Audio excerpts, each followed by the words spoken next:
The 1.5 live stream for Honkai Star Rails showed a load of fantastic upcoming content, so in today's video I'm going to be going over all of those best bits. So to kick things off, one of the first things that I saw through the live stream was that we are going to be getting Simulated Universe World 8, which is going to be coming with 2 brand new planner ornament sets, which hopefully they'll be pretty good, and hopefully, they'll be able to replace some of the older sets, because, we always want to, improve our characters and whatnot. And I think the main boss is going to feature Yanqing. He's going to be the main boss that is in that Simulated Universe world as well. Then we've got a brand new area called the Fixed Stroll Garden, and also, it's the main new area. It's going to be on the Xianzhou, and it's going to feature a load of new characters like Hanya. It's going to probably feature Argenti, maybe, I'm not so sure. And it's also going to feature a bunch of other characters as well that we've seen on the Xianzhou as well. And then speaking of new characters as well, we also got within the first trailer, we got the Argenti trailer and his gameplay as well, and honestly he looks really cool. I cannot wait to see exactly what his kit is going to be, because him being an erudition character means he should be relatively decent, because AoE damage is normally pretty good in Honkai Star Rails, so hopefully he'll be pretty good. Hopefully he'll be very useful. And then also with this brand new area, we've also got some brand new enemies as well. So just like we just got the brand new IPC enemies, we've also got some brand new enemies specific to this new area as well. We have the Arumaton Spectral Envoy, we have the Wraith Warden, and then we have the Mara Struck Warden. So yeah, I mean, as always, hoyoverse do their thing. These enemies look absolutely fantastic. They look so good as always. So hopefully, they'll be a little bit difficult, but hopefully they'll bring a little bit of a challenge.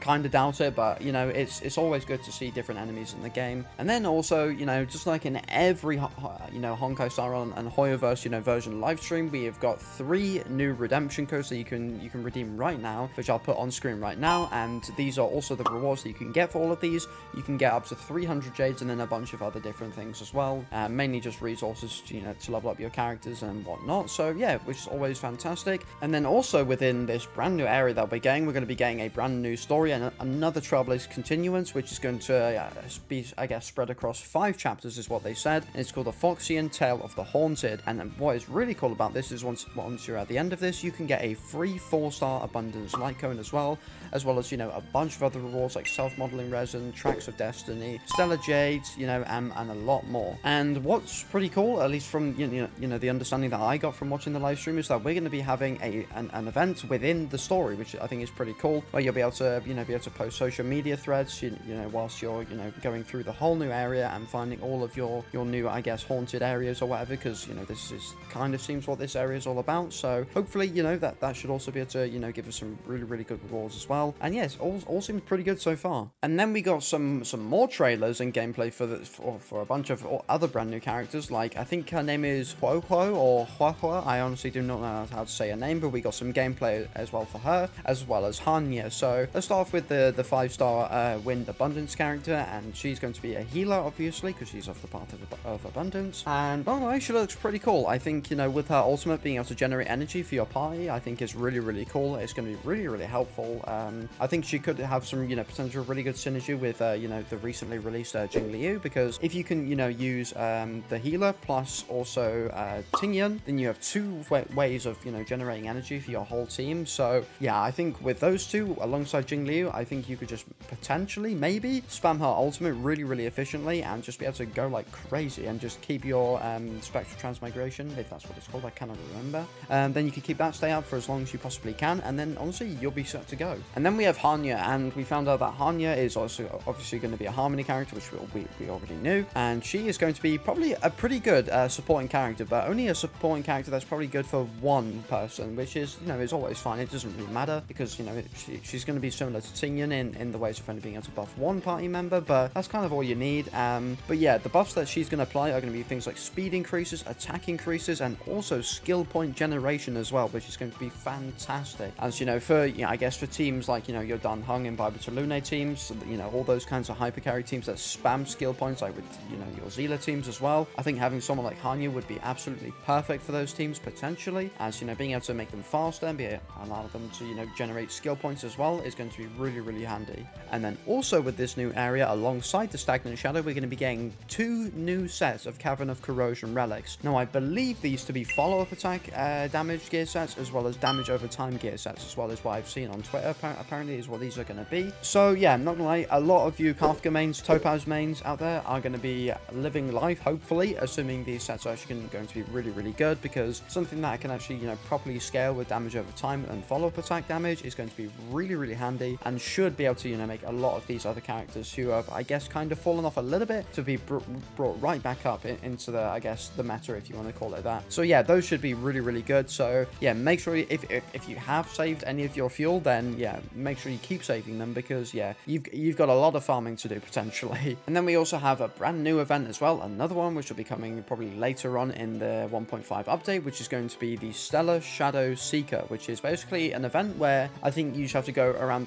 potentially the whole world of Honkai Star Rails, and you have to, I guess, restore some photos from March 7th, as I don't know if she's lost them or just like lost her memory with those photos. It's something to do with that. So yeah, that should be pretty good. Again, it'll be the similar rewards that you always get with events, Stellar Jades, character XP, Litecoin XP, you name it. Then we're also going to be getting 2 double drop events as well, which I'm pretty sure is going to be, a very consistent thing from now on in Honkai Star Rails updates. And we're going to be getting the Planner Fisher event, so we're going to be getting double Planner Ornaments drops, which is going to be perfect considering we're getting a brand new world as well. So you'll be able to get double drops to those, which is going to be really good. And then you're also going to be getting the Garden of Plenty, which is going to, give you double drops from golden and crimson calyxes, or however you say them. So yeah, those should be really good, as these events are very handy to help progress your account, because with a lot of new characters releasing very often, I guess you could say, then you're going to want to farm all these trace materials very easily and quickly. Then moving back onto Argentine, we're going to be getting his companion mission as well, which should be hopefully really cool. So we'll be able to find out a lot more about him as well, and hopefully we'll be able to give us a bunch of things like Trailblazer XP, Stellar Jades, etc. as well. Alright, then on to the character banners. So for the 5-star Wind Abundance character, she is obviously a 5-star character of the Path of Abundance, and is a wind typing character, and on her banner is going to feature Dan Heng, Arlen, and Serval. And then also